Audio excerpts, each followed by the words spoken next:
Hello there, welcome to the Information System Analysis and Design course, and in this tutorial we are going to discuss the critical path analysis using the Precedence Diagram Method. CPA is called the critical path analysis and PDM will be referred to as the Precedence Diagram Method. So এই টিউটোরিয়ালটাতে আমরা critical path analysis দেখব using the Precedence Diagram Method. Precedence Diagram Method আমরা network diagram use করব, একটা project স্কেডিউলকে আমরা network ডায়াগ্রামে convert করব, দেন সেখানে আমরা ক্রিটিক্যাল পাথ অ্যানালাইসিসটা অ্যাপ্লাই করব। So let's move forward. At first, let us know some basic definitions regarding the critical path analysis. Critical path. What is a critical path? A critical path is the longest sequence of activities in a project schedule or plan starting from the very first activity to the very last activity, which must be completed on time for the project to complete on due date. So critical path হচ্ছে সেই longest sequence of activity একটা project বা প্ল্যানের, যেটা start হয় হচ্ছে প্রজেক্টের starting activity থেকে এবং সেই পাথটা এন্ড হবে অবশ্যই প্রজেক্টের লাস্ট অ্যাক্টিভিটিতে যে, এবং ক্রিটিক্যাল পাথটা মাস্ট বি কমপ্লিট করতে হবে on time so that the project can be completed on due date. So critical path will be the longest sequence of activities in a project schedule or plan. Critical path যে activity গুলো থাকবে সেই সমস্ত অ্যাক্টিভিটিকে on time শেষ করতে হবে যদি আমি প্রজেক্টটাকে অন ডিউ ডেটে কমপ্লিট করতে চাই। অর্থাৎ ক্রিটিক্যাল পাথে যে অ্যাক্টিভিটি গুলো থাকবে তাদেরকে আমি সামান্য পরিমাণও ডিলে করতে পারবো না। যদি ডিলে করে ফেলি দেন আমার প্রজেক্টের টোটাল ডেডলাইনটাও দেরি হয়ে যাবে বা পিছিয়ে যাবে, তখন আমরা প্রজেক্টটাকে অন ডিউ ডেট কমপ্লিট করতে পারবো না। সো এই ক্রিটিক্যাল পাথটা অ্যানালাইসিস করা বা বের করাই হচ্ছে আমাদের আজকের টিউটোরিয়ালটার মুখ্য উদ্দেশ্য। So what is critical activity? The activities that reside on the critical path or the activities that form the critical path are called critical activities. Critical activity গুলা যে পাথটা ফর্ম করবে সেটা হচ্ছে critical path, আর critical path-এ যে activity গুলা থাকবে তাকে বলা হবে critical activity. Critical activity characteristics কি? সেটা হচ্ছে if an activity residing on the critical path, that is a critical activity, if it gets delayed by a certain amount of time, the entire duration of the project gets delayed by exactly the same certain amount of time.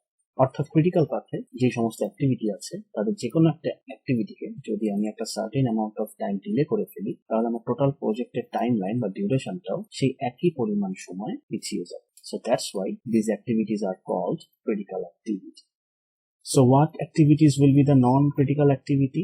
যে সমস্ত activity critical হবে না আমরা তাদেরকে বলবো হচ্ছে non critical activity. The activities that are not critical are said to be non-critical activities. In other words, those activities will be treated as non-critical activities that don't reside on any critical path. Critical path ছাড়া প্রজেক্টে যে অন্যান্য পাথগুলো থাকবে সেই সমস্ত পাথে যে অ্যাক্টিভিটিগুলো থাকবে সাধারণত তারা নন ক্রিটিক্যাল অ্যাক্টিভিটি হবে.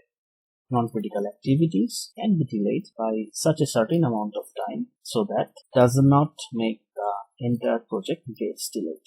Non-critical যে অ্যাক্টিভিটি গুলো থাকবে আমার প্রজেক্টে তাদেরকে আমি একটা certain amount of time delay করাতে পারবো, যদি সেই certain amount of time delay করাই স্টিল আমার প্রজেক্টের টাইমলাইনটা পিছাবে না।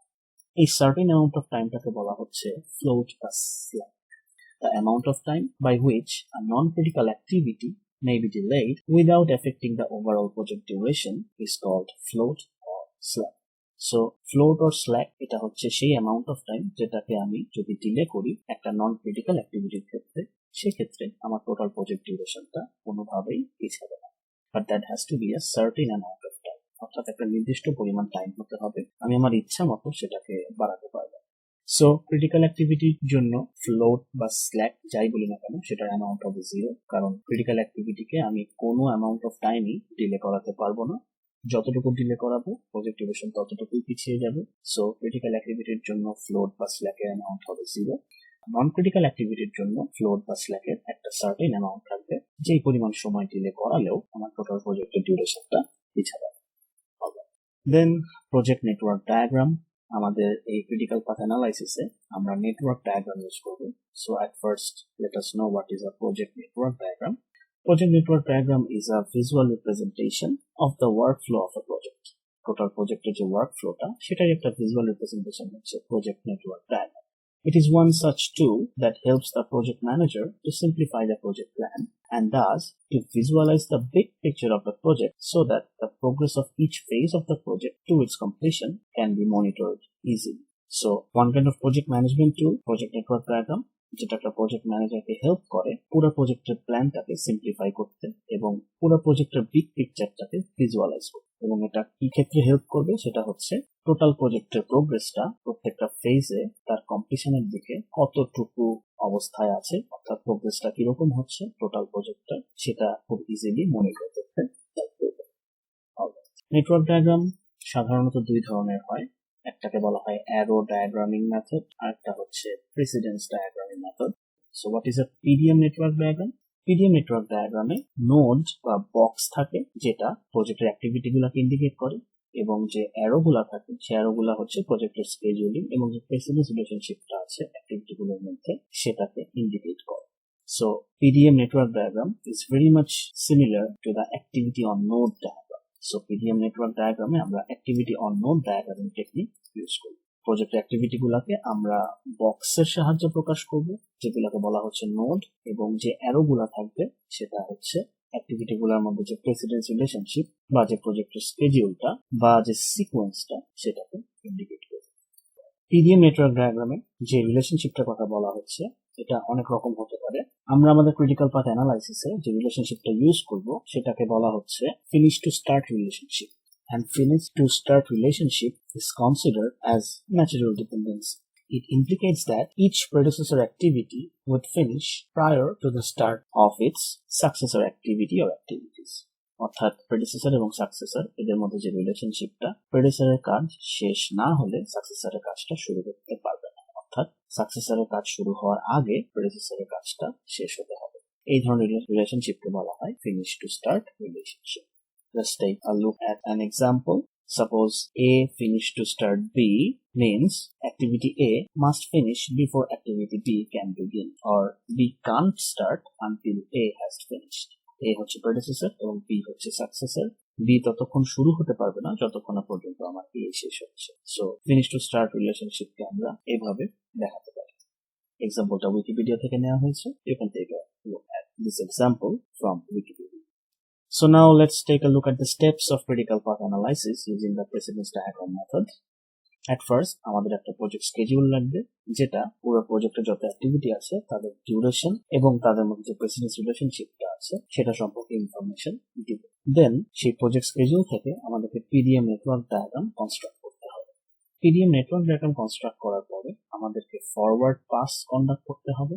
ফরওয়ার্ড পাস কন্ডাক্ট করার অর্থ হচ্ছে প্রত্যেকটা অ্যাক্টিভিটির আর্লি স্টার্ট টাইম এবং আর্লি ফিনিশ টাইম ক্যালকুলেট করা। Well, for the time being, just get yourself acquainted with the terms. We will see what these mean in the next slides. So just don't get confused or don't get panicked when you see these terms. Just for the time being, let yourself know these terms. Forward pass করার পরে আমাদেরকে backward pass conduct করতে হবে, এবং backward pass conduct করার অর্থ হচ্ছে প্রত্যেকটা অ্যাক্টিভিটির লেট স্টার্ট টাইম এবং লেট ফিনিশ টাইমটা ক্যালকুলেট করা। সো আর্লি স্টার্ট টাইমকে আমরা বলবো EST, আর্লি ফিনিশ টাইমকে আমরা বলবো EFT, লেট স্টার্ট টাইমকে আমরা বলবো LST এবং লেট ফিনিশ টাইমকে আমরা বলবো LFT। প্রত্যেকটা অ্যাক্টিভিটির জন্য ফরওয়ার্ড পাস এবং ব্যাকওয়ার্ড পাস দিয়ে আমাদেরকে এই চারটা ডাটা ক্যালকুলেট করে নিতে হবে। ফরওয়ার্ড পাস এবং ব্যাকওয়ার্ড পাস কন্ডাক্ট করার পরে আমাদেরকে প্রত্যেকটা অ্যাক্টিভিটির টোটাল ফ্লোট এবং ফ্রি ফ্লোট ক্যালকুলেট করতে হবে। TF মানে টোটাল ফ্লোট এবং FF মানে free float. Again, for the time being, let yourself know these terms and we will definitely learn what these terms mean in the next slides. Total float এবং free float calculate করে ফেলার পরে আমাদেরকে PDM network diagram থেকে সেই সমস্ত অ্যাক্টিভিটিকে figure out করতে হবে যাতে টোটাল ফ্লোটের ভ্যালুটা হবে 0, এবং যে সমস্ত অ্যাক্টিভিটির টোটাল ফ্লোট 0 হবে সেই সমস্ত অ্যাক্টিভিটিকে বলা হবে ক্রিটিক্যাল অ্যাক্টিভিটি। ক্রিটিক্যাল অ্যাক্টিভিটি গুলা ফিগার আউট করে ফেলার পরে আমাদের ক্রিটিক্যাল পাথকে হাইলাইট করতে হবে। ক্রিটিক্যাল অ্যাক্টিভিটি গুলা নিয়ে যে পাথ ক্রিয়েট হবে প্রজেক্টের স্টার্টিং অ্যাক্টিভিটি থেকে এন্ডিং অ্যাক্টিভিটির দিকে, সেই সমস্ত পাথকেই বলা হবে ক্রিটিক্যাল পাথ। আমার প্রজেক্টে একাধিক ক্রিটিক্যাল পাথ আসতে পারে। আমার টার্গেট হবে যে সমস্ত critical path longest in terms of duration সেই সমস্ত পাথকেই বের করে নিয়ে আসা এবং তাদেরকে হাইলাইট করা। সো ক্রিটিক্যাল পাথ সেই সমস্ত পাথে শুধুমাত্র ক্রিটিক্যাল অ্যাক্টিভিটি থাকবে এবং আমাদের টার্গেট হবে লংগেস্ট ক্রিটিক্যাল পাথ বের করে নিয়ে আসা, এবং এখানে লংগেস্ট বলতে বোঝানো হচ্ছে ইন টার্মস অফ ডিউরেশন, অর্থাৎ ক্রিটিক্যাল পাথে যে অ্যাক্টিভিটি গুলো আছে তাদের ডিউরেশনকে যোগ করলে যেই পাথের জন্য ভ্যালুটা লংগেস্ট আসবে সেটাই হবে হচ্ছে আমার ক্রিটিক্যাল পাথ। এবং ক্রিটিক্যাল পাথে যে সমস্ত অ্যাক্টিভিটি থাকে আমাদেরকে মেক শিওর করতে হবে তারা যাতে সবাই ক্রিটিক্যাল অ্যাক্টিভিটি হয়, অর্থাৎ যে সমস্ত অ্যাক্টিভিটির টোটাল ফ্লোট 0 সেই সমস্ত অ্যাক্টিভিটি নিয়েই আমাদের ক্রিটিক্যাল পাথটা হবে, এবং সেটাই আমার ক্রিটিক্যাল পাথ হবে যেই পাথে যে ক্রিটিক্যাল অ্যাক্টিভিটি গুলো আছে তাদের ডিউরেশনের যোগফলটা লংগেস্ট হয়। So these are the steps. At first, project schedule থেকে নেটওয়ার্ক ডায়াগ্রাম বানানো, দেন সেই নেটওয়ার্ক ডায়াগ্রামে ফরওয়ার্ড পাস কন্ডাক্ট করা, করে EST এবং EFT ক্যালকুলেট করে ফেলা, দেন ব্যাকওয়ার্ড পাস কন্ডাক্ট করা এবং late start time, late finish time calculate করে ফেলা প্রত্যেকটা অ্যাক্টিভিটির জন্য। ফরওয়ার্ড পাস এবং ব্যাকওয়ার্ড পাস কন্ডাক্ট করার পরে আমাদেরকে টোটাল ফ্লোট এবং ফ্রি ফ্লোট ক্যালকুলেট করতে হবে প্রত্যেকটা অ্যাক্টিভিটির জন্য। যেই সমস্ত অ্যাক্টিভিটির জন্য টোটাল ফ্লোটের ভ্যালু 0 আসবে তারাই হবে ক্রিটিক্যাল অ্যাক্টিভিটি। এই সমস্ত ক্রিটিক্যাল অ্যাক্টিভিটি নিয়ে যে পাথ গুলা ক্রিয়েট হবে প্রজেক্টের স্টার্টিং পয়েন্ট থেকে এন্ডিং পয়েন্ট পর্যন্ত তারাই হবে ক্রিটিক্যাল পাথ, এবং এই ক্রিটিক্যাল পাথের মধ্যে আমার টার্গেট থাকবে যেই পাথের অ্যাক্টিভিটি গুলোর ডিউরেশনের যোগফলটা লংগেস্ট সেটাকে খুঁজে বের করা এবং সেটাকে হাইলাইট করা। Now let's take a look at an example how we can apply the critical path analysis using the Precedence Diagram Method. Suppose আমাদেরকে যদি এই প্রজেক্ট স্কেডিউলটা দেওয়া থাকে, প্রজেক্ট স্কেডিউলটা দিয়ে যদি বলা হয় conduct critical path analysis using Precedence Diagram Method on the given project schedule to find out the critical path of this project and also the project duration. So আমাদেরকে এরকম প্রজেক্ট স্কেডিউল দেওয়া থাকবে, কোন project স্কেডিউলে আমরা critical path analysis conduct করবো using the precedence diagram method, এবং আমাদের target থাকবে এই প্রজেক্ট স্কেডিউলে ক্রিটিক্যাল পাথটাকে বের করে নিয়ে আসা এবং প্রজেক্টের টোটাল ডিউরেশনটা কতটুকু হতে পারে সেটা ক্যালকুলেট করা। সো আমরা স্টেপ বাই স্টেপ এখন আগাবো। অলরাইট, সো এট ফার্স্ট আমাদেরকে নেটওয়ার্ক ডায়াগ্রাম কন্ডাক্ট করতে হবে। সো কিছুক্ষণ আগে আমরা জেনে আসলাম যে পিডিএম নেটওয়ার্ক ডায়াগ্রামিং এ অ্যাক্টিভিটি অন নোড ডায়াগ্রামের টেকনিকটা ইউজ করা হয়ে থাকে। নেটওয়ার্ক ডায়াগ্রামটা activity on node diagram এর সাথে খুব very much similar. So in the previous tutorials we have learned how to construct the activity on node diagram if a project schedule is given. So at first আমাদের কাজ হবে activity on node diagram construct করে ফেলা যে project scheduleটা দেয়া আছে তার জন্য, then সেই activity on node diagram থেকে আমাদের network diagramটা construct করে ফেলা। So activity on node diagramটা construct করার পরে আমরা এই activity on node diagramটাকে just simply convert করব to our PDM network diagram. কিভাবে আমরা কনভার্টটা করব সেটা হচ্ছে অ্যাক্টিভিটি অন নোড ডায়াগ্রামের প্রত্যেকটা অ্যাক্টিভিটিকে সার্কুলার নোড দিয়ে প্রকাশ করা হয়। সো অ্যাক্টিভিটি অন নোড ডায়াগ্রামে যে সার্কুলার নোডগুলো আছে সেগুলোকে আমরা রিপ্লেস করব রেক্ট্যাঙ্গুলার বক্স দিয়ে। এই রেক্ট্যাঙ্গুলার বক্সগুলো নেটওয়ার্ক ডায়াগ্রামে থাকে যেটা অ্যাক্টিভিটিকে ইন্ডিকেট করে। আর অ্যাক্টিভিটি অন নোড ডায়াগ্রামের যে অ্যারোগুলো থাকবে যেটা যেভাবে থাকবে অ্যারো সেটাকে আমরা সেভাবেই রাখবো আমাদের নেটওয়ার্ক ডায়াগ্রাম। সো আমাদের টার্গেট হচ্ছে অ্যাক্টিভিটি অন নোড ডায়াগ্রামে যেই সার্কুলার নোড গুলো আছে তাদেরকে রেক্ট্যাঙ্গুলার বক্স নোড দিয়ে রিপ্লেস করে ফেলা। So it will look like this. Activity on node ডায়াগ্রামের যে অ্যাক্টিভিটি এটাকে আমরা রিপ্লেস করব হচ্ছে এরকম একটা বক্স লাইক নোড দিয়ে, এবং এই বক্সে আমরা যাবতীয় বিভিন্ন ধরনের ইনফরমেশন স্টোর করব, ক্যালকুলেশন করব। সো এই বক্সটা সম্পর্কে ধারণা নেওয়া যাক। সেটা হচ্ছে এই বক্স একটা টেবিল লাইক নোড। এই টেবিলে টোটাল 4টা রো আছে। প্রথম রোতে আমরা টোটাল ফ্লোটের ভ্যালুটাকে রাখবো, শেষের রোতে আমরা ফ্রি ফ্লোটের ভ্যালুটাকে রাখবো। মাঝখানের যে দুটা রো থাকবে তাদেরকে 3টা কলামে ভাগ করা হয়েছে। মাঝের কলাম বরাবর উপরে রাখবো অ্যাক্টিভিটির নামকে এবং নিচে রাখবো হচ্ছে তার ডিউরেশনকে। বাম দিকের যেই কলামটা সেই বরাবর উপরে রাখবো আমরা আর্লি স্টার্ট টাইম এবং নিচে রাখবো হচ্ছে late start time. And lastly ডান দিকের যে কলামটা আছে তার উপরে আমরা রাখবো হচ্ছে আর্লি ফিনিশ টাইম এবং নিচে রাখবো হচ্ছে আমরা late finish time. So activity on node ডায়াগ্রামের সার্কুলার নোডকে আমরা প্রেসিডেন্স নেটওয়ার্ক ডায়াগ্রামে যখন নিয়ে যাব তখন সেটাকে রিপ্লেস করবো হচ্ছে এরকম বক্স লাইক নোড।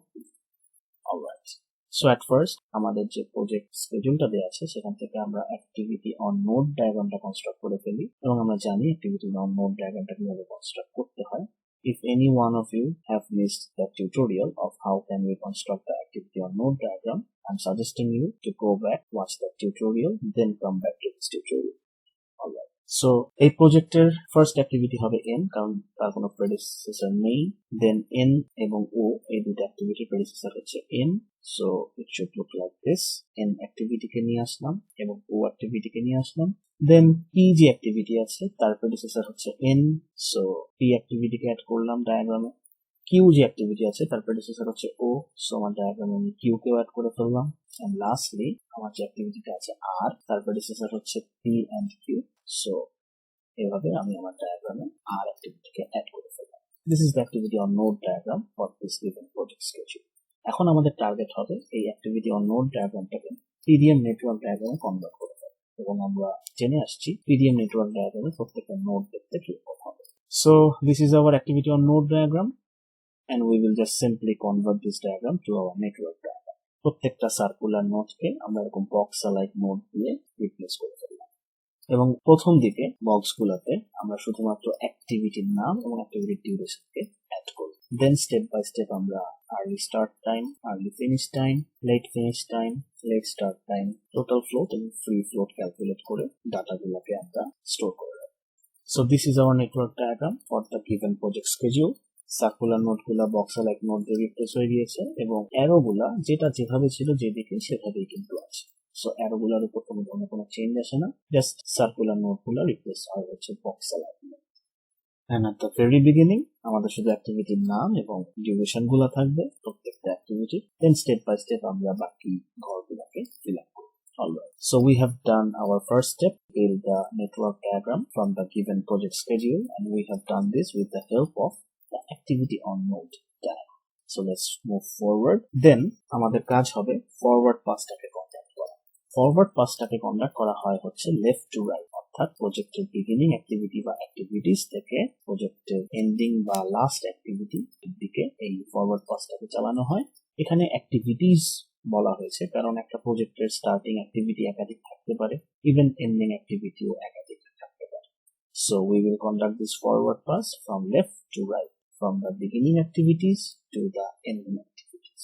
এবং এই ফরওয়ার্ড পাস চালানোর মেইন টার্গেট হচ্ছে প্রত্যেকটা অ্যাক্টিভিটির জন্য early start time which is EST and early finish time which is EFT, এই দুটো জিনিসকে ক্যালকুলেট করা। Now what is EST and what is EFT? EST is the earliest time that an activity can get started given a project schedule, and in the same sense EFT is the earliest time that an activity can be finished given a project schedule. According to the project schedule, একটা activity যত early start হতে পারে সেই টাইমটাকে বলা হচ্ছে early start time, এবং একটা activity যত আর্লি ফিনিশ হতে পারে তাকে বলা হয় আর্লি ফিনিশ টাইম। প্রজেক্টের যে স্টার্টিং অ্যাক্টিভিটি গুলো থাকবে তাদের আর্লি স্টার্ট টাইমকে আমরা অলওয়েজ 0 ধরে ক্যালকুলেশনটা শুরু করি। So the early start time for the beginning activity or activities of the project will always be 0. Then প্রত্যেকটা অ্যাক্টিভিটির আর্লি ফিনিশ টাইম ক্যালকুলেট করব। আর্লি ফিনিশ টাইম ক্যালকুলেট করার রুলস হচ্ছে সেই অ্যাক্টিভিটির আর্লি স্টার্ট টাইমের সাথে ওই অ্যাক্টিভিটিটা ডিউরেশন যোগ করলে আমরা ওই অ্যাক্টিভিটির early finish time pi. So early finish time for any activity will be the early start time of that activity plus the duration of that activity. Project-এ predecessor successor relationship থাকবে। So if any successor node has only one predecessor node, then the predecessor's early finish time will be the early start time for the successor node. অর্থাৎ একটা successor নোডের যদি just একটা predecessor node থাকে, কোনো activity যদি just একটা অ্যাক্টিভিটির উপর ডিপেন্ডেন্ট থাকে, সেই ক্ষেত্রে যার উপর ডিপেন্ড করছে অর্থাৎ প্রেডিসেসর, সেই প্রেডিসেসরটার আর্লি ফিনিশ টাইমই হবে যে ডিপেন্ড করছে অর্থাৎ সাকসেসর তার আর্লি স্টার্ট টাইম। যেহেতু প্রেডিসেসরের কাজ শেষ না হলে সাকসেসরের কাজ শুরু হতে পারবে না, সো একটা প্রেডিসেসর যত আর্লি ফিনিশ হতে পারবে একটা সাকসেসর ঠিক তত আর্লি স্টার্ট হতে পারবে। সো যে সমস্ত সাকসেসরের জাস্ট একটাই প্রেডিসেসর থাকবে তাদের আর্লি স্টার্ট টাইম হবে তাদের যে প্রেডিসেসর থাকবে তার আর্লি ফিনিশ টাইম। প্রেডিসেসরের আর্লি ফিনিশ টাইম সাকসেসরের আর্লি স্টার্ট টাইম হিসেবে কাজ করবে। Now, if any successor node has multiple predecessor nodes, অর্থাৎ একটা অ্যাক্টিভিটি যদি একাধিক অ্যাক্টিভিটির এন্ডিং এর উপর ডিপেন্ড করে, then সেই সাকসেসর নোডের আর্লি স্টার্ট টাইমটা কি হবে? সেটা হচ্ছে we have to choose the maximum valued early finish time among the predecessors as the early start time for the successor node. একটা সাকসেসর নোড তার কাজ শুরু হওয়াটা একাধিক প্রেডিসেসরের শেষ হওয়ার উপর যদি ডিপেন্ড করে, দেন যেই প্রেডিসেসরের কাজটা সবার শেষে শেষ হচ্ছে অর্থাৎ ম্যাক্সিমাম, সেই আর্লি ফিনিশ টাইমকেই আমার সাকসেসরের আর্লি স্টার্ট টাইম হিসেবে নিতে হবে। সো একটা সাকসেসরের যদি একাধিক প্রেডিসেসর থাকে, সেই সমস্ত প্রেডিসেসরের মধ্যে যেই প্রেডিসেসরের আর্লিয়েস্ট ফিনিশ টাইমটা ম্যাক্সিমাম, সেটাকেই সাকসেসরের আর্লি স্টার্ট টাইম হিসেবে গণ্য করতে হবে। So these are the basic information or knowledge regarding the forward pass. Early start time, early finish time calculate করব আমরা। Early start time হচ্ছে earliest time an activity can get started, and early finish time হচ্ছে the earliest time that an activity can get finished. প্রজেক্টের শুরুর যে activity থাকবে তাদের জন্য আর্লি স্টার্ট টাইমের ভ্যালুটা আমরা 0 ধরবো। দেন প্রত্যেকটা অ্যাক্টিভিটির জন্য আর্লি ফিনিশ টাইম হবে সেই অ্যাক্টিভিটির আর্লি স্টার্ট টাইম এবং সেই অ্যাক্টিভিটির ডিউরেশনটা যোগফল। একটা সাকসেসরে যদি একটা প্রেডিসেসর থাকে, দেন সেই প্রেডিসেসরটার আর্লি ফিনিশ টাইমটা সিম্পলি আমি সাকসেসরের আর্লি স্টার্ট টাইম হিসেবে হিসাব করব, এবং কোন সাকসেসরের যদি একাধিক প্রেডিসেসর থাকে, দেন সেই সমস্ত প্রেডিসেসরের মধ্যে যে প্রেডিসেসরটার আর্লি ফিনিশ টাইমটা ম্যাক্সিমাম বা লংগেস্ট, সেটাকেই সাকসেসরের আর্লি স্টার্ট টাইম হিসেবে গণ্য করতে হবে। সো আমাদের যেই এক্সাম্পলটার জন্য আমরা ক্রিটিক্যাল পাথ অ্যানালাইসিস দেখছিলাম, আমরা নেটওয়ার্ক ডায়াগ্রামটা ফর্ম আপ করে ফেলেছিলাম। Now let's conduct the forward pass on this network diagram. So as we have learned, এই প্রজেক্টের স্টার্টিং অ্যাক্টিভিটি একটাই। স্টার্টিং অ্যাক্টিভিটি প্রত্যেকটার জন্য আর্লি স্টার্ট টাইম হবে 0। সো আর্লি স্টার্ট টাইমকে আমরা 0 ধরে নিলাম। দেন এই অ্যাক্টিভিটির আর্লি ফিনিশ টাইম কত হবে? Early finish time is early start time plus the duration. So এই দুইটা তাহলে যোগ হবে, যোগ হলে আমরা n অ্যাক্টিভিটিতে আর্লি ফিনিশ টাইমটা পেয়ে যাব। And this is 7. Then n যে অ্যাক্টিভিটি আছে, এই অ্যাক্টিভিটির প্রেডিসেসর একটাই, সেটা হচ্ছে m। সো m এর আর্লি ফিনিশ টাইম n এর আর্লি স্টার্ট টাইম হিসেবে কাজ করবে, জাস্ট লাইক দিস। সেম ভাবে ও যে অ্যাক্টিভিটিটা আছে তার প্রেডিসেসর একটা, সেটা হচ্ছে m এর আর্লি ফিনিশ টাইম ও এর আর্লি স্টার্ট টাইম হিসেবে কাজ করবে। সো ও এর আর্লি স্টার্ট টাইম হয়ে গেল 7। দেন আমরা n আর ও এই দুটো অ্যাক্টিভিটির জন্য আর্লি ফিনিশ টাইমটা ক্যালকুলেট করে ফেলবো। আর্লি ফিনিশ টাইমটা হবে সিম্পলি আর্লি স্টার্ট টাইম এবং ডিউরেশনের যোগফল। সো n এর আর্লি ফিনিশ টাইম হবে 13 and ও এর আর্লি ফিনিশ টাইম হবে 14। Alright, now let's move forward. p যে অ্যাক্টিভিটি আছে তার প্রেডিসেসর একটা, সেটা হচ্ছে n। সো n এর আর্লি ফিনিশ টাইম হবে p এর early start time, just like this. Same ভাবে q এর প্রেডিসেসর একটা, সেটা হচ্ছে o। So O এর early finish time হবে Q এর early start time, just like this. Then P এবং Q দুইটা অ্যাক্টিভিটির আমরা early finish timeটা ক্যালকুলেট করে ফেলি। early start time এর সাথে ডিউরেশনটাকে যোগ করলে আমরা early finish time পেয়ে যাব দুইটা অ্যাক্টিভিটির ক্ষেত্রে। So P এর early finish time হচ্ছে 21 and Q এর early finish time হচ্ছে 9. Now the last activity R, তার প্রেডিসেসর হচ্ছে P and Q both।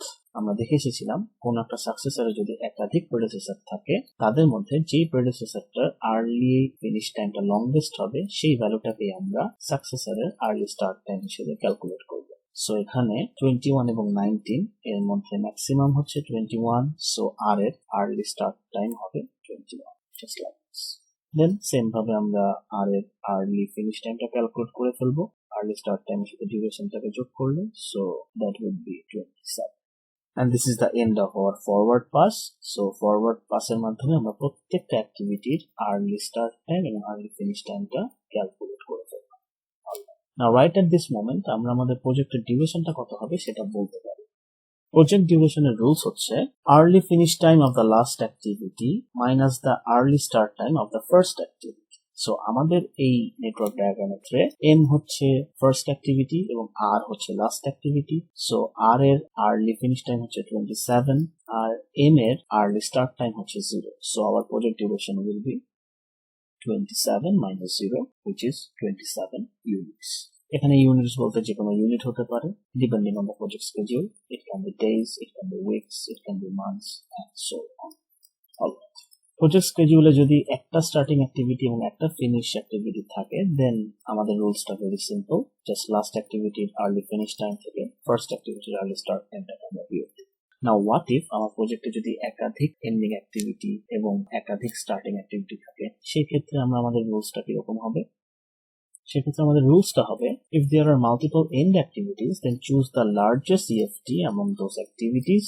আর যদি একাধিক স্টার্টিং পয়েন্ট থাকে তাদের জন্য ভ্যালুটা 0ই হবে, কারণ অ্যাক্টিভিটি যতগুলাই থাকুক স্টার্টিং অ্যাক্টিভিটি হিসেবে তারা প্রত্যেকেই 0 টাইম থেকে শুরু হবে। যেহেতু আমরা শিখে আসছি প্রজেক্টের স্টার্টিং অ্যাক্টিভিটি গুলার EST কে অলওয়েজ 0 ধরে নিতে হয়। বাট প্রজেক্টের যে লাস্ট অ্যাক্টিভিটি গুলো আছে তাদের আর্লিয়েস্ট ফিনিশ টাইম ডিফারেন্ট হতে পারে depending on their duration. So প্রজেক্টের যদি একাধিক এন্ডিং অ্যাক্টিভিটি থাকে তাদের মধ্যে যে অ্যাক্টিভিটির আর্লি ফিনিশ টাইমটা লার্জেস্ট আমরা তাকে পিক করব, দেন সেখান থেকে যে কোনো একটা ফার্স্ট অ্যাক্টিভিটির আর্লি স্টার্টকে বিয়োগ করব। স্টার্ট অ্যাক্টিভিটি যতগুলোই থাকুক আমার প্রজেক্টে প্রত্যেকের আর্লি স্টার্ট টাইম 0 হবে, বাট একাধিক যদি ফিনিশিং অ্যাক্টিভিটি থাকে তাদের আর্লি ফিনিশ টাইমটা ডিফারেন্ট হতে পারে।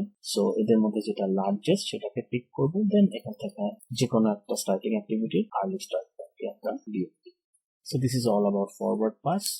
Then we have to conduct the backward pass. Backward pass হচ্ছে ফরওয়ার্ড পাসের ঠিক উল্টাটা। ফরওয়ার্ড পাস আমরা হিসাবগুলোকে যেভাবে করেছি ব্যাকওয়ার্ড পাস আমরা ঠিক উল্টা বা রিভার্স ভাবে হিসাবগুলোকে করব। So as I said, backward pass is conducted from right to left. Forward pass conduct করা হয়েছিল left to right, backward pass conduct করা হবে right to left, starting from the ending activity or activities of the project to the beginning activity or activities of the project. প্রজেক্টের last activity গুলো থেকে আমি আস্তে আস্তে বাম দিকে যাব, অর্থাৎ right to left. Last activity থেকে আমি হচ্ছে বিগিনিং অ্যাক্টিভিটির দিকে আস্তে আস্তে যেতে থাকি। ব্যাকওয়ার্ড পাস কন্ডাক্ট করার মেইন টার্গেট হচ্ছে late start time and late finish time calculate করা প্রত্যেকটা অ্যাক্টিভিটির জন্য। এবং যখন আমরা ব্যাকওয়ার্ড পাস কন্ডাক্ট করব just for the time being আমাদের ডায়াগ্রামে যে অ্যারো গুলো আছে তাদের ডিরেকশনকে আমরা এখন রিভার্স করে নিই, অর্থাৎ ডিরেকশনটা যেদিকে আছে আমরা এখন উল্টা দিকে চিন্তা করব। দ্যাট মিনস আমার ডায়াগ্রামের প্রেসিডেন্স রিলেশনশিপের যারা প্রেডিসেসর ছিল তারা হয়ে যাবে সাকসেসর, এবং যারা সাকসেসর ছিল তারা এখন হয়ে যাবে প্রেডিসেসর, এবং অ্যারো গুলার মাথা যেদিকে ছিল এখন উল্টা দিকে বসবে just for the time being. এবং এই রিভার্সিংটা আমরা শুধুমাত্র ব্যাকওয়ার্ড পাসের ক্ষেত্রে for the time being visualize করব বা চিন্তা করব, কারণ আমাদের মেইন ডায়াগ্রামে অ্যারোগুলা যেদিকে থাকার কথা সেদিকেই থাকবে। Just for the time being আমরা ধরে নিব যে অ্যারোগুলার ডিরেকশন এখন অপোজিট দিকে আছে। যারা প্রেডিসেসর ছিল তারা সাকসেসর হয়ে গেছে, এবং যারা সাকসেসর ছিল তারা প্রেডিসেসর হয়ে গিয়েছে। Now let us know what is late start time and late finish time. LST is the latest time that an activity can get started without delaying the project, and LFT, which is late finish time, is the latest time that an activity can be finished without delaying the project. অর্থাৎ আমার যে project স্কেডিউলটা দেওয়া আছে সেই schedule অনুযায়ী একটা অ্যাক্টিভিটিকে আমি কত দেরিতে শুরু করতে পারি যাতে আমার প্রজেক্টের ডিউরেশনটা ডিলে না হয় বা প্রজেক্টের ডিউরেশন পিছিয়ে না যায়। সেম ভাবে একটা অ্যাক্টিভিটিকে আমি কত লেটে ফিনিশ করতে পারি যাতে আমার যে প্রজেক্ট ডিউরেশনটা দেওয়া আছে অ্যাকর্ডিং টু দ্য স্কেডিউল সেটা যাতে কোনোভাবেই ডিলে না হয়। সো লেট স্টার্ট টাইম হচ্ছে the latest time an activity can get started, and late finish time হচ্ছে the latest time that an activity can be finished. Backward pass শুরু করা হয় হচ্ছে প্রজেক্টের লাস্ট অ্যাক্টিভিটি থেকে এবং শেষ হয় হচ্ছে ফার্স্ট অ্যাক্টিভিটি থেকে। সো প্রজেক্টের যে লাস্ট অ্যাক্টিভিটি গুলো থাকবে তাদের লেট ফিনিশ টাইমের ভ্যালুটা হুবহু হবে আর্লি ফিনিশ টাইম যেটা আমরা ফরওয়ার্ড পাসে ক্যালকুলেট করে রেখেছিলাম। সো প্রজেক্টের লাস্ট অ্যাক্টিভিটি গুলার late finish time will be the same as the early finish time of those activities. Last activity গুলার লেট ফিনিশ টাইম এবং আর্লি ফিনিশ টাইম সেম হবে। ব্যাকওয়ার্ড পাসের কাজগুলো ফরওয়ার্ড পাসের ঠিক উল্টাটা হবে, অর্থাৎ ফরওয়ার্ড পাসে আমরা আর্লি স্টার্টের সাথে ডিউরেশন যোগ করে আর্লি ফিনিশ পেয়েছিলাম প্রত্যেকটা অ্যাক্টিভিটির জন্য। ব্যাকওয়ার্ড পাসে আমরা ফার্স্টে পাই হচ্ছে লেট ফিনিশ, দেন সেই লেট ফিনিশ থেকে অ্যাক্টিভিটির যে ডিউরেশন আছে তাকে মাইনাস করলে আমরা পাবো হচ্ছে সেই অ্যাক্টিভিটির লেট স্টার্ট। সো ফরওয়ার্ড পাসের ঠিক উল্টা কাজগুলাই হচ্ছে ব্যাকওয়ার্ড পাসে করা হয়ে থাকে। সো লেট স্টার্ট টাইমের রুলস হচ্ছে লেট ফিনিশ টাইম থেকে সেই অ্যাক্টিভিটির ডিউরেশনকে বিয়োগ দিলে ওই অ্যাক্টিভিটির আমরা লেট স্টার্ট টাইম পাবো। এবং আমরা এখানে দেখে এসেছি যে ব্যাকওয়ার্ড পাসের সময় আমরা অ্যারোগুলোকে এখন উল্টা দিকে চিন্তা করব, এবং অ্যারো ডিরেকশন চেঞ্জ হয়ে যাওয়ার কারণে সাকসেসর গুলো প্রেডিসেসর হয়ে যাবে এবং প্রেডিসেসর গুলো সাকসেসর হয়ে যাবে। অ্যারো চেঞ্জ করার পরে যারা সাকসেসর তাদের ক্ষেত্রে এখন আমার সেই একটা প্রেডিসেসর নাকি একাধিক প্রেডিসেসর সেই হিসাবটা দেখতে হবে।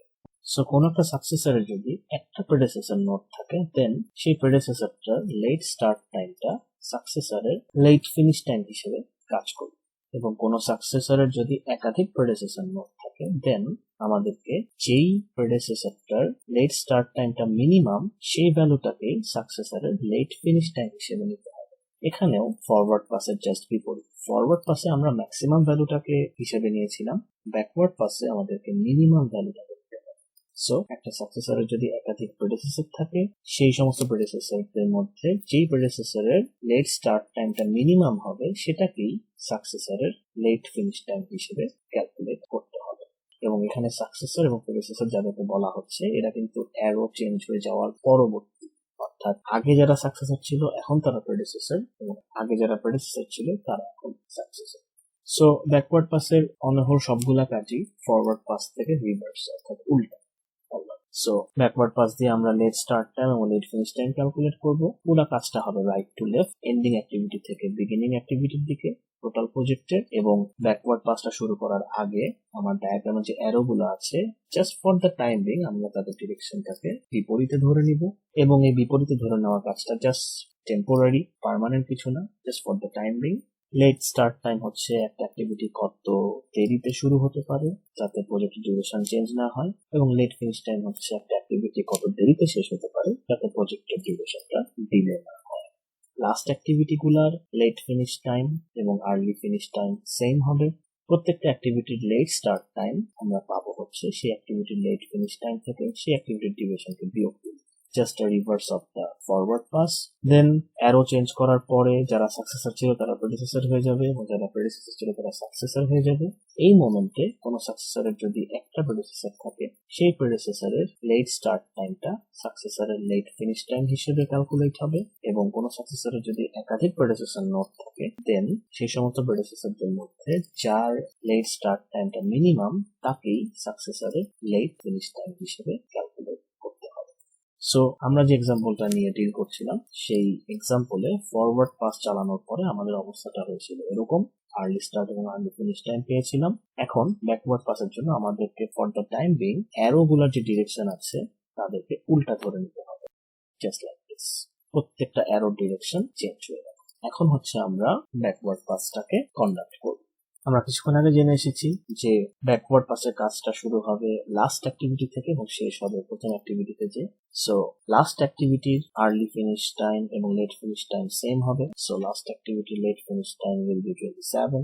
দেন আর অ্যাক্টিভিটির লেট স্টার্ট টাইম আমরা পাবো হচ্ছে লেট ফিনিশ টাইম থেকে ডিউরেশনকে বিয়োগ করে, সো ইট উইল বি 21। এখন অ্যারোগুলার ডিরেকশন চেঞ্জ হওয়ার পরে আমার আর হয়ে গিয়েছে প্রেডিসেসর, পি এবং কিউ হয়ে গিয়েছে successor. And this is just temporary, this is not permanent. আমরা আবার পরবর্তীতে অ্যারোগুলাকে পূর্বের অবস্থায় নিয়ে যাব, just for the time being backward পাসটা কন্ডাক্ট করার জন্য অ্যারোগুলার ডিরেকশনটাকে উল্টা ধরে নেওয়া হচ্ছে। সো পি হচ্ছে সাকসেসর, আর হচ্ছে প্রেডিসেসর, একটাই প্রেডিসেসর সেটা হচ্ছে আর। সো প্রেডিসেসরের লেট স্টার্ট টাইম সাকসেসরের লেট ফিনিশ টাইম হিসেবে কাজ করবে। সো পি এর late finish time will be 21. Same ভাবে কিউ এরও প্রেডিসেসর হচ্ছে আর, সো আর এর late start time will be the late finish time for Q, just like this. Then P এবং Q এর জন্য আমরা লেট স্টার্ট টাইমটা ক্যালকুলেট করে ফেলবো। প্রত্যেকটা অ্যাক্টিভিটির লেট ফিনিশ টাইম থেকে তাদের নিজস্ব ডিউরেশনকে বিয়োগ দিলে তাদের লেট স্টার্ট টাইমটা পাওয়া যাবে। সো P এর লেট স্টার্ট টাইম হবে 13 এবং Q এর লেট স্টার্ট টাইম হবে 16। নাও সেম ভাবে বাকি ঘরগুলোর জন্য আমরা ফিল আপ করবো। এন তার প্রেডিসেসর হচ্ছে পি, সো পি এর লেট স্টার্ট টাইম এন এর লেট ফিনিশ টাইম হিসেবে কাজ করবে, জাস্ট লাইক দিস। সেম ভাবে ও এর প্রেডিসেসর হচ্ছে কিউ, কিউ এর লেট স্টার্ট টাইম ও এর লেট ফিনিশ টাইম হিসেবে কাজ করবে, সো ইট উইল বি 16। এখন এন এবং ও এই দুটো অ্যাক্টিভিটির জন্য আমরা লেট স্টার্ট টাইম ক্যালকুলেট করব। প্রত্যেকে লেট ফিনিশ টাইম থেকে ডিউরেশনটাকে বিয়োগ দেবো, তাহলে লেট স্টার্ট টাইম পাবো। So 13 minus 6 will be 7 and 16 minus 7 will be 9. So n এর late start time হচ্ছে 7 এবং o এর late start time হচ্ছে 9. Now the thing is n এর predecessor হিসেবে n এবং o দুইজন কাজ করছে। So এদের মধ্যে কোন late start টাইমটাকে আমরা n এর late finish time হিসেবে নিব? এদের মধ্যে যার ভ্যালুটা মিনিমাম তাকেই হচ্ছে আমরা n এর late finish time হিসেবে নিব। So 9 এবং 7 এর মধ্যে মিনিমাম হচ্ছে 7, so n এর late finish time will be 7 and n এর late start time will be 0. 7 থেকে 7 গেলে আসা হচ্ছে C। So this is the backward pass, এবং ব্যাকওয়ার্ড পাস কন্ডাক্ট করে আমরা প্রত্যেকটা অ্যাক্টিভিটির লেট ফিনিশ টাইম এবং লেট স্টার্ট টাইম ক্যালকুলেট করে ফেলব। দেন নেক্সট স্টেপ হচ্ছে আমাদেরকে প্রত্যেকটা অ্যাক্টিভিটির ফ্লোট বা স্ল্যাক ভ্যালুগুলোকে ক্যালকুলেট করা। And before start calculating the float or slack values for each activity, আমরা আমাদের অ্যারোগুলোকে ঠিক আগের অবস্থায় ফেরত নিয়ে যাব। যদিও ফ্লোট এবং স্ল্যাক ক্যালকুলেট করার সাথে অ্যারোর দিকের কোনো রিলেশনশিপ নেই, জাস্ট ব্যাকওয়ার্ড পাসের কাজটা শেষ হওয়ার পরে সাথে সাথেই আমরা আমাদের অ্যারোগুলোকে ঠিক আগের অবস্থায় ফেরত নিয়ে যাব। কারণ আগেই বলা হয়েছে ব্যাকওয়ার্ড পাসের সময় অ্যারো ডিরেকশন গুলাকে যে রিভার্স করে নেওয়া হয় সেটা টেম্পোরারি। সো আমার অ্যারোগুলাকে পূর্বের অবস্থায় নিয়ে যাওয়াটা হচ্ছে ফ্লোট বা স্ল্যাক ভ্যালু ক্যালকুলেট করার ঠিক আগে আমাকে করে নিতে হবে। ফ্লোট বা স্ল্যাক ভ্যালু দুই ধরনের হবে, একটা হচ্ছে টোটাল ফ্লোট বা টোটাল স্ল্যাক, এবং আরেকটা হবে হচ্ছে ফ্রি ফ্লোট বা free slack. So at first let us take a look what is total float or total slack. Float বা স্ল্যাক একই জিনিস বোঝায়। সো টোটাল ফ্লোট বা total slack TF or TS হচ্ছে সেই অ্যামাউন্ট অফ টাইম, যে amount of time কোন অ্যাক্টিভিটিকে যদি আমি ডিলে করি তাহলে টোটাল প্রজেক্টেড এন্ড ডেটটা কোনোভাবেই চেঞ্জ হবে না।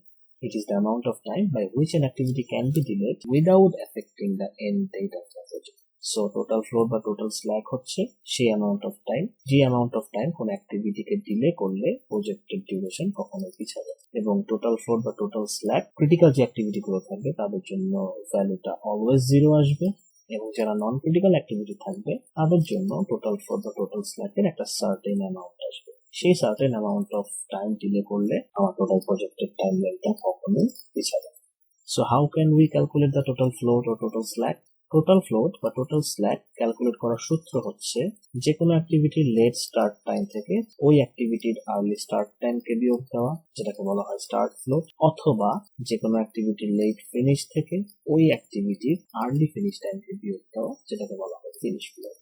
সো প্রত্যেকটা অ্যাক্টিভিটির জন্য আমাকে টোটাল ফ্লোট বা টোটাল স্ল্যাক ক্যালকুলেট করতে হবে। তার জন্য রুলস হচ্ছে যে কোনো অ্যাক্টিভিটির লেট স্টার্ট টাইম থেকে সেই অ্যাক্টিভিটির আর্লি স্টার্ট টাইমকে বিয়োগ দেওয়া, অথবা যে কোনো অ্যাক্টিভিটির লেট ফিনিশ টাইম থেকে ওই অ্যাক্টিভিটিরই আর্লি ফিনিশ টাইমকে বিয়োগ দেওয়া।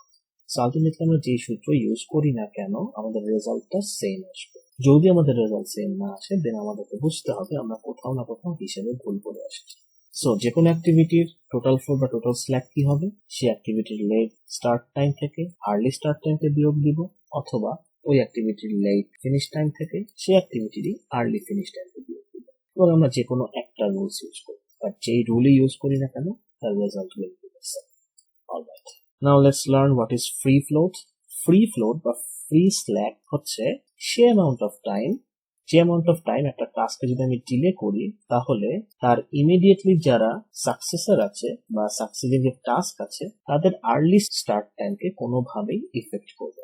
সো প্রত্যেকটা অ্যাক্টিভিটির ফ্রি ফ্লোট বা ফ্রি স্ল্যাক হচ্ছে সেই অ্যামাউন্ট অফ টাইম, যে অ্যামাউন্ট অফ টাইমটা আমি যদি ওই অ্যাক্টিভিটিকে ডিলে করি তাহলে তার যে সাকসেসর আছে তাদের আর্লি স্টার্ট টাইমটা কোনোভাবেই হ্যাম্পার, অর্থাৎ আর্লি স্টার্ট টাইমটা কোনোভাবেই পিছিয়ে যায়। সো ফ্রি ফ্লোট বা ফ্রি স্ল্যাক এটা রিলেশন হচ্ছে সাকসেসরের আর্লি স্টার্ট টাইমের সাথে। সেই অ্যামাউন্ট অফ টাইমকে ফ্রি ফ্লোট বা ফ্রি স্ল্যাক বলবো যে অ্যামাউন্ট অফ টাইম ডিলে করলে সাকসেসরের আর্লি স্টার্ট টাইম কোনোভাবেই পিছাবে না। আর টোটাল ফ্লোট হচ্ছে সেই অ্যামাউন্ট অফ টাইম, যে অ্যামাউন্ট অফ টাইম ডিলে করলে টোটাল প্রজেক্টের ডেডলাইনটা আমার পিছাবে না। সো টোটাল ফ্লোট বা টোটাল স্ল্যাকের সাথে রিলেশন হচ্ছে টোটাল প্রজেক্টের যে ডিউরেশনটা সেটা, এবং এটাই হচ্ছে টোটাল ফ্লোট এবং ফ্রি ফ্লোটের মধ্যে পার্থক্য। টোটাল ফ্লোটের সাথে রিলেশন হচ্ছে প্রজেক্ট ডিউরেশনের।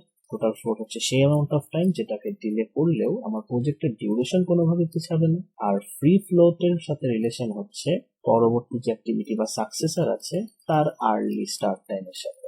অর্থাৎ যে কোনো একটা অ্যাক্টিভিটির ফ্রি ফ্লোট হচ্ছে সেই অ্যামাউন্ট অফ টাইম, যে অ্যামাউন্ট অফ টাইম ওই অ্যাক্টিভিটিকে যদি আমি ডিলে করাই তাহলে তার সাকসেসরের আর্লি স্টার্ট টাইম কোনোভাবেই পিছাবে না। সো এখানে রিলেশনশিপটা হচ্ছে সাকসেসরের আর্লি স্টার্ট টাইমের সাথে, আর টোটাল ফ্লোটের রিলেশন হচ্ছে প্রজেক্ট ডিউরেশনের সাথে।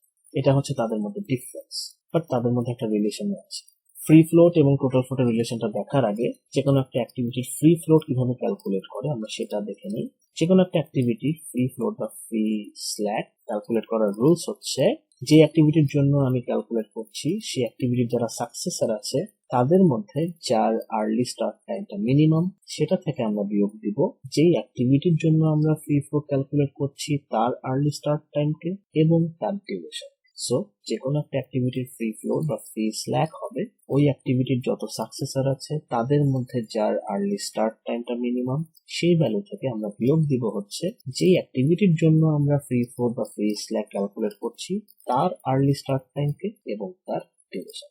সো ডোন্ট গেট কনফিউজড, আমরা কিছুক্ষণের মধ্যেই দেখবো কিভাবে ফ্রি ফ্লোট ক্যালকুলেট করে এবং টোটাল ফ্লোট কিভাবে ক্যালকুলেট করে আমরা সেটাও দেখবো। নাও এখন এদের মধ্যে আমরা রিলেশনশিপটা দেখে আসি। Relation between total float and free float is free float will be less than or equal to total float and it cannot be negative. So free float এর ভ্যালুটা হবে total float এর ভ্যালুর সমান বা total float এর value থেকে ছোট এবং free float এর ভ্যালুটা কখনোই নেগেটিভ হতে পারবে না। So this is the relationship between total float and free float. আমরা এখনই এদের ইমপ্লিমেন্টেশনটা দেখে ফেলি। সো ব্যাকওয়ার্ড পাস করার পরে আমাদের প্রজেক্টের নেটওয়ার্ক ডায়াগ্রামের অবস্থাটা ছিল এরকম। ফ্লোট ক্যালকুলেট করার আগে আমরা আমাদের অ্যারোগুলার ডিরেকশনকে ঠিক আগের অবস্থায় নিয়ে যাব, জাস্ট লাইক দিস। আগেই বলেছিলাম ব্যাকওয়ার্ড পাসের কারণে যে ডিরেকশন চেঞ্জ হচ্ছে সেটা টেম্পোরারি। অলরাইট, এখন আমরা প্রত্যেকটা অ্যাক্টিভিটির জন্য টোটাল ফ্লোট এবং ফ্রি ফ্লোট ক্যালকুলেট করব। প্রত্যেকটা অ্যাক্টিভিটির জন্য টোটাল ফ্লোটের ভ্যালুটা কি হবে? এন এর জন্য লেট স্টার্ট টাইম থেকে আর্লি স্টার্ট টাইমকে বিয়োগ দিব অথবা লেট ফিনিশ টাইম থেকে আর্লি ফিনিশ টাইমকে বিয়োগ দিব। যেই সূত্র ইউজ করি না কেন ভ্যালু উইল বি সেম। যেমন এখানে 0 থেকে 0 কে বিয়োগ দিলে রেজাল্ট আসে 0, সেম ভাবে 7 থেকে 7 কে বিয়োগ দিলে রেজাল্ট আসে 0। সো ভেরি সিম্পলি স্টেটেড, আমরা নিচের ভ্যালুটা থেকে অলওয়েজ উপরের ভ্যালুটাকে বিয়োগ দিব এবং যে কোনো একটা পাশ নিয়ে কাজ করব। হয় বাম দিকের ভ্যালুগুলোকে নিয়ে কাজ করব অথবা ডান দিকের ভ্যালুগুলোকে নিয়ে কাজ করব। late start time minus early start time or late finish time minus early finish time. So n এর টোটাল ফ্লোট আসবে 0, n তারও টোটাল ফ্লোট আসবে 0 কারণ 7 থেকে 7 গেলে আসে 0 অথবা 30 থেকে 13 গেলে আসে 0। ও এর ক্ষেত্রে টোটাল ফ্লোট আসবে 2 কারণ 9 থেকে 7 গেলে থাকে 2 অথবা 16 থেকে 14 গেলে থাকে 2। সো আমরা যেই রুলসই অ্যাপ্লাই করি না কেন টোটাল ফ্লোটের ভ্যালুটা সেম আসবে। যদি সেম না আসে দেন বুঝতে হবে আমরা কোথাও না কোথাও একটা ভুল করে ফেলছি। Then P এর total float হবে 0 কারণ 13 minus 13 0 or 21 minus 21 is 0. Then Q এর total float আসবে 2 কারণ হচ্ছে 16 minus 14 is 2 or 21 minus 19 is 2. And lastly, activity R এর total float আসবে 0 কারণ 21 minus 21 is 0 or 27 minus 27 is 0. So this is how we calculate the total float. প্রত্যেকটা অ্যাক্টিভিটির জন্য ক্যালকুলেট করতে হবে। যে অ্যাক্টিভিটির জন্য ক্যালকুলেট করছি সেই অ্যাক্টিভিটির late start time minus early start time or late finish time minus early finish time. যে কোনো একটা রুলস ব্যবহার করলে যে রেজাল্ট আসবে সেটাই হচ্ছে ওই অ্যাক্টিভিটির টোটাল ফ্লোট এবং যেই রুলস আমি অ্যাপ্লাই করি না কেন তার result should be the same. So হিসাবটা করার সময় আমরা মুখে মুখে হিসাবটা দেখে নিব যে সেম আসছে কি। যদি সেম না আসে দেন বুঝতে হবে আমরা ফরওয়ার্ড পাস এবং ব্যাকওয়ার্ড পাসের সময় কোনো না কোনো জায়গায় হিসাবটা ভুল করে আসছি। So we have to be careful about this. Next আমরা প্রত্যেকটা অ্যাক্টিভিটির ফ্রি ফ্লোট ক্যালকুলেট করব।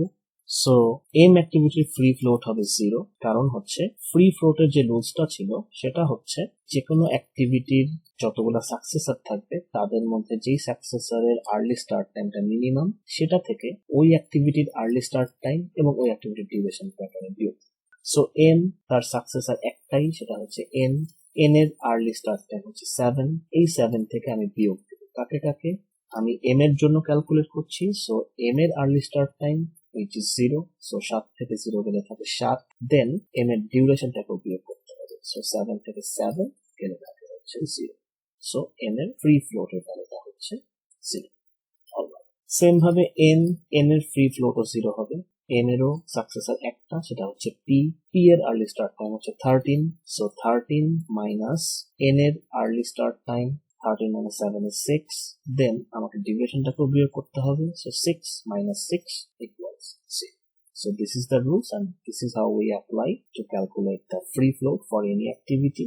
আমরা যদি খুব ভালো করে রিলেশনশিপটাকে মনে করে থাকি বা খেয়াল করে থাকি সেটা হচ্ছে ফ্রি ফ্লোটের ভ্যালু টোটাল ফ্লোটের ভ্যালু থেকে ছোট বা সমান হবে এবং কখনোই নেগেটিভ হতে পারবে। সো আমরা বলতে পারি যে সমস্ত অ্যাক্টিভিটি টোটাল ফ্লোটের ভ্যালু 0 তাদের ফ্রি ফ্লোটের ভ্যালুও 0 হবে কারণ ফ্রি ফ্লোটের ভ্যালু কখনো নেগেটিভ হতে পারবে না এবং সেটা টোটাল ফ্লোটের চেয়ে ছোট বা টোটাল ফ্লোটের সমান হতে পারে। টোটাল ফ্লোটের ভ্যালুই যখন 0, সো ফ্রি ফ্লোটের ভ্যালু যদি টোটাল ফ্লোটের ভ্যালুর চেয়ে ছোট হয় দেন সেটা নেগেটিভ হয়ে যাবে বাট ফ্রি ফ্লোটের ভ্যালু নেগেটিভ হতে পারবে। সো যে সমস্ত অ্যাক্টিভিটির ক্ষেত্রে টোটাল ফ্লোটের ভ্যালু 0, আমরা ইজিলি বলে দিতে পারি সেই সমস্ত অ্যাক্টিভিটির ক্ষেত্রে ফ্রি ফ্লোটের ভ্যালুটাও 0 হবে। সো পি এর ফ্রি ফ্লোট হবে 0, সেম ভাবে আর এরও ফ্রি ফ্লোট হবে 0। নাও যে সমস্ত অ্যাক্টিভিটির টোটাল ফ্লোটের ভ্যালু 0 না, অর্থাৎ 0 ছাড়া কোনো পজিটিভ নাম্বার, তাদের জন্য আমরা হিসাব করে বের করব। সো অ্যাক্টিভিটি ও এর ফ্রি ফ্লোটের ভ্যালু কত হবে? ও এর সাকসেসর একটাই, সেটা হচ্ছে কিউ। সো কিউ এর আর্লি স্টার্ট টাইম মাইনাস ও এর আর্লি স্টার্ট টাইম মাইনাস ও এর duration. So 14 minus 7 minus 7, so it will be 0. And for Q এর সাকসেসর একটা, সেটা হচ্ছে R. So R এর আর্লি স্টার্ট টাইম 21, এটা থেকে আমরা বিয়োগ দিব Q এর early start time which is 14. So 21 minus 14 is 7. Then এই 7 থেকে Q এর ডিভিশন কেও বিয়োগ দিতে হবে। So 7 minus 5 equals 2. So Q এর ফ্রি ফ্লোটের ভ্যালু আসবে হচ্ছে 2. So ফ্রি ফ্লোট ক্যালকুলেট করার সূত্র হচ্ছে একটা অ্যাক্টিভিটির যতগুলো সাকসেসর থাকবে সেই সমস্ত সাকসেসর থেকে যার আর্লি স্টার্ট টাইমটা মিনিমাম সেটাকে নেব, দেন সেটা থেকে আমি বিয়োগ দিব হচ্ছে যে অ্যাক্টিভিটির জন্য আমি ক্যালকুলেট করছি তার আর্লি স্টার্ট টাইমকে, অর্থাৎ নিজস্ব আর্লি স্টার্ট টাইমকে, অলসো সেই অ্যাক্টিভিটির ডিউরেশনকে আমার বিয়োগ দিতে হবে। আমাদের এই এক্সাম্পলটা ভেরি সিম্পল, প্রত্যেকটা অ্যাক্টিভিটির সাকসেসর এখানে একটাই ছিল। সো ইন দ্যাট কেস আমাদের মিনিমাম ভ্যালুটা ক্যালকুলেট করার খুব একটা হিসাবে যেতে হয়নি, কারণ সাকসেসর একটাই, সো সেটাই মিনিমাম। সো আমাদের যদি কোনো এরকম এক্সাম্পল আসে এখানে সাকসেসরের সংখ্যা একাধিক, সেই সমস্ত ক্ষেত্রে ফ্রি ফ্লোট ক্যালকুলেট করার সময় আমরা যেই সাকসেসরের আর্লি স্টার্ট টাইমটা মিনিমাম সেটা নিয়ে ওই অ্যাক্টিভিটি, অর্থাৎ যে অ্যাক্টিভিটির জন্য আমি ক্যালকুলেট করছি সেই অ্যাক্টিভিটির নিজস্ব আর্লি স্টার্ট টাইম এবং অ্যাক্টিভিটি ডিউরেশনটাকে বিয়োগ দিলে আমরা ফ্রি ফ্লোট পেয়ে যাব। অলরাইট, সো আমাদের ফ্লোট বা স্ল্যাক ভ্যালু ক্যালকুলেট করা শেষ। দেন আমাদের নেক্সট টার্গেট থাকবে ক্রিটিক্যাল অ্যাক্টিভিটি এবং ক্রিটিক্যাল পাথটাকে ফিগার আউট করে ফেলা। সো আমরা আগে জেনে আসছি সেই সমস্ত অ্যাক্টিভিটিকে আমরা ক্রিটিক্যাল অ্যাক্টিভিটি বলবো যাদের টোটাল ফ্লোটের ভ্যালুটা 0, সেই সমস্ত অ্যাক্টিভিটিকে আমরা ক্রিটিক্যাল অ্যাক্টিভিটি হিসেবে ট্রিট করব, এবং এই ক্রিটিক্যাল অ্যাক্টিভিটি গুলো দিয়ে যে পাথগুলো ক্রিয়েট হবে তারাই হবে আমার ক্রিটিক্যাল পাথ। বাট সেই পাথটাকে আমি হাইলাইট করব যেই পাথে ক্রিটিক্যাল অ্যাক্টিভিটি গুলা আছে তাদের যোগফলটা যাতে লংগেস্ট হয়, এরকম যে পাথটা থাকে সেটাকেই হচ্ছে আমি আমার প্রজেক্টের ক্রিটিক্যাল পাথ হিসেবে কনসিডার করব। এরকম একাধিক পাথ থাকতে পারে, অর্থাৎ একাধিক ক্রিটিক্যাল পাথ যাদের ক্রিটিক্যাল অ্যাক্টিভিটি গুলার ডিউরেশন গুলার সামেশনটা লংগেস্ট এবং সেম। সো ক্রিটিক্যাল পাথ একাধিক আসতে পারে, ক্রিটিক্যাল পাথ যদি একাধিক আসে, 2টা বা 3টা যাই আসুক না কেন সবাইকে আমরা ক্রিটিক্যাল পাথ হিসেবে কনসিডার করব। But we have to make sure that the duration is longest. So 2টা পাথ আসতে পারে যাদের ডিউরেশন লংগেস্ট এবং সেম ভ্যালু। সো 2টা পাথই আমার ক্রিটিক্যাল পাথ হিসেবে ক্যালকুলেট হবে, এবং ক্রিটিক্যাল পাথের যত অ্যাক্টিভিটি থাকবে সবাই কিন্তু ক্রিটিক্যাল অ্যাক্টিভিটি হতে হবে, অর্থাৎ ক্রিটিক্যাল পাথে প্রত্যেকটা অ্যাক্টিভিটির টোটাল ফ্লোটের ভ্যালুটা হবে 0. So at first we will figure out those activities whose total float is 0. This will be treated as the critical activities, and then highlight the critical path or paths that is the longest in terms of duration that only contain the critical activities. So critical path একাধিক থাকতে পারে, but আমাদেরকে make sure করতে হবে একটা হোক বা একাধিক হোক, যতগুলাই হোক না কেন, পাথে যে কয়টা অ্যাক্টিভিটি আছে তারা যাতে সবাই ক্রিটিক্যাল হয় এবং তাদের ডিউরেশনের যোগফলটা যাতে লংগেস্ট হয়। যদি এমন কেস হয় যে একটার ভ্যালু আসলো suppose 22 unit, after value of suppose 25 units, then we have to pick up a path whose duration is equals to 25 units. আবার যদি এরকম হয় দুইটা ক্রিটিক্যাল পাথ আসলো, দুইটা ক্রিটিক্যাল পাথের লেংথই হচ্ছে 25 ইউনিট করে, সো দুইটাকেই হচ্ছে আমার ক্রিটিক্যাল পাথ হিসেবে উল্লেখ করতে হবে। So this was our scenario. Network diagram construct করার পরে আমরা ফরওয়ার্ড পাস কন্ডাক্ট করেছি, দেন ব্যাকওয়ার্ড পাস কন্ডাক্ট করেছি, কন্ডাক্ট করার পরে আমরা এই ভ্যালুগুলো পেয়েছি। নাও ইফ উই লুক কেয়ারফুলি আমরা দেখতে পাচ্ছি যে এম এন পি আর এই চারটা অ্যাক্টিভিটির জন্য টোটাল ফ্লোটের value 0. So this should be the critical activities of my project. Then আমার কাজ হবে এই অ্যাক্টিভিটিগুলো যে পাথটা ক্রিয়েট করছে from the starting to ending সেই পাথটাকে হাইলাইট করা। সো আমরা এই পাথটাকে হাইলাইট করে ফেলব। You can look the color has been changed. So আমাদের পাথটা হচ্ছে এম থেকে এন, এন থেকে পি, পি থেকে আর। আরেকটা যে পাথ ছিল স্টার্টিং টু এন্ডিং, এম থেকে ও, ও থেকে কিউ, কিউ থেকে আর, এটাকে কিন্তু আমরা ক্রিটিক্যাল পাথ হিসেবে ক্যালকুলেট করতে পারবো, কারণ এখানে ও নন ক্রিটিক্যাল অ্যাক্টিভিটি এবং কিউ হচ্ছে নন ক্রিটিক্যাল অ্যাক্টিভিটি। কেন তারা নন ক্রিটিক্যাল? কারণ তাদের টোটাল ফ্লোটের ভ্যালু হচ্ছে 0 আসে, 0 ছাড়া অন্য একটা সংখ্যা এসেছে। অর্থাৎ এদেরকে আমি certain amount of time delay করতে পারবো। সেটা কত? ও এর জন্য 2 এবং কিউ এর জন্য 2। ওকে যদি আমি 2 ইউনিট লেট করাই, টোটাল প্রজেক্টের ডিউরেশন 27ই থাকবে। সেম ভাবে কিউ কেও যদি আমি 2 ইউনিট ডিলে করাই, তাহলেও আমার প্রজেক্টের ডিউরেশন 27ই থাকবে। অর্থাৎ আর এর আর্লি ফিনিশ টাইম বা লেট ফিনিশ টাইমের উপর কোনো ধরনের কোনো হ্যাম্পার পড়বে। সো আমাদের এই এক্সাম্পলে একটা ক্রিটিক্যাল পাথ পেলাম, সেটা হচ্ছে N to N, N to P and P to R. So this is our critical path. And what will be the project duration? এটা আমরা আগেই ক্যালকুলেট করে আসছি, 27 minus 0 which is 27 units. So we have learned many things. Let us recap what we have learned in this tutorial. আমাদেরকে initially এই project স্কেডিউলটা দেওয়া ছিল, এটা থেকে আমরা ফার্স্ট নেটওয়ার্ক ডায়াগ্রামটা কনস্ট্রাক্ট করব, যদিও এখানে অ্যাক্টিভিটি অন নোড ডায়াগ্রামটা দেখানো হয়নি for the simplicity. This is our network diagram. Then এই নেটওয়ার্ক ডায়াগ্রামে হচ্ছে আমরা ফরওয়ার্ড পাস চালাবো। ফরওয়ার্ড পাস চালায় প্রত্যেকটা অ্যাক্টিভিটির আর্লি স্টার্ট এবং আর্লি ফিনিশ ক্যালকুলেট করে ফেলবো, just like this.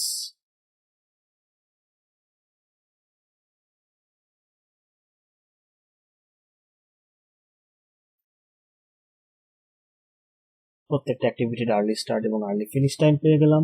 Then we have to conduct the backward pass. Backward পাসের সাহায্যে আমরা প্রত্যেকটা অ্যাক্টিভিটির লেট ফিনিশ টাইম এবং লেট স্টার্ট টাইমটা ক্যালকুলেট করে ফেললাম, জাস্ট লাইক দিস।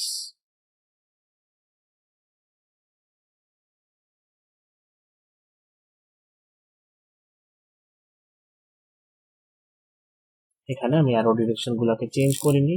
ব্যাকওয়ার্ড পাসের সময় হচ্ছে অ্যারো ডিরেকশন গুলাকে চেঞ্জ করে নিতে হয়, but that is for the temporary purpose. So আমি এখানে সেটাকে আর ফার্দার দেখাইনি। So when you practice yourself, you do not need to change the direction. That is for the people who are at the beginning level. When you practice more, you don't need to change the direction of the arrows. So যত বেশি practice করা হবে তত বেশি জিনিসটা আমাদের কাছে simple হয়ে যাবে। সো এক্সপ্লেন করে করে দেখানোর জন্য আমি অ্যারো ডিরেকশন গুলোকে চেঞ্জ করে দিয়েছিলাম। So this is not mandatory and this is temporary. Ultimately আমার অ্যারো ডিরেকশন গুলো according to the precedence diagram যেদিকে থাকার কথা সেদিকেই থাকবে। সো আমি লাস্টে এই রিক্যাপ করার সময় এটাকে আমি চেঞ্জ করলাম না। Then we will calculate the total float for each activity. And we already know how to calculate the total float for each activity. Then we will calculate the free float for each activity. And we also know how to calculate the free float. Then we will figure out those activities whose total float is 0. So এখানে দেখা যাচ্ছে NNPR এই কয়টা activity total float 0, so they should be my critical activities. এই critical activity গুলো যে পাথটা create করছে সেটাই হবে আমার ক্রিটিক্যাল পাথ, এবং এখানে এরকম পাথ একটাই আছে, একাধিক আসেনি, সো একটাই আমার ক্রিটিক্যাল পাথ হবে। দেন আমার লাস্টে কাজ হচ্ছে ক্রিটিক্যাল পাথটাকে হাইলাইট করে ফেলা। So the critical path for this project schedule is N to N, N to P and P to R, and the project duration is 27 minus 0 which is 27 units. So this is how we will conduct the critical path analysis using the precedence diagram method. আমাদের এক্সাম্পলে একটা critical path এসেছে, so এটাকে আমরা critical path হিসেবে দেখিয়ে দিচ্ছি। যদি একাধিক আসতো সেক্ষেত্রে আমাদেরকে দেখতে হতো তাদের লেন্থটা সমান কিনা। যেমন এখানে এই পাথটার লেন্থ হচ্ছে এই পাথে যে অ্যাক্টিভিটি গুলো আছে তাদের ডিউরেশনের যোগফল, and that will be 27. 7 plus 6 13, 13 plus 8 21, 21 plus 6 27. So এরকম যদি আমার আরেকটা পাথ থাকতো যেই পাথের সমস্ত অ্যাক্টিভিটি হচ্ছে ক্রিটিক্যাল অ্যাক্টিভিটি, তাদের ডিউরেশনটাকে আমাকে দেখতে, তাদের ডিউরেশনও যদি 27 ইউনিট আসতো দেন সেটাকেও আমরা ক্রিটিক্যাল পাথ হিসেবে রাখতাম। আর তাদের ডিউরেশন যদি 27 এর চেয়ে ছোট হতো দেন তাকে আমরা কখনোই ক্রিটিক্যাল পাথ হিসেবে রাখতে পারতাম। সো ক্রিটিক্যাল পাথ একটাও হতে পারে, একাধিক হতে পারে। So I hope you have understood all the things that I have explained in this tutorial. If you have any sort of comment or any queries, kindly provide them in the comment section of this video. Thank you.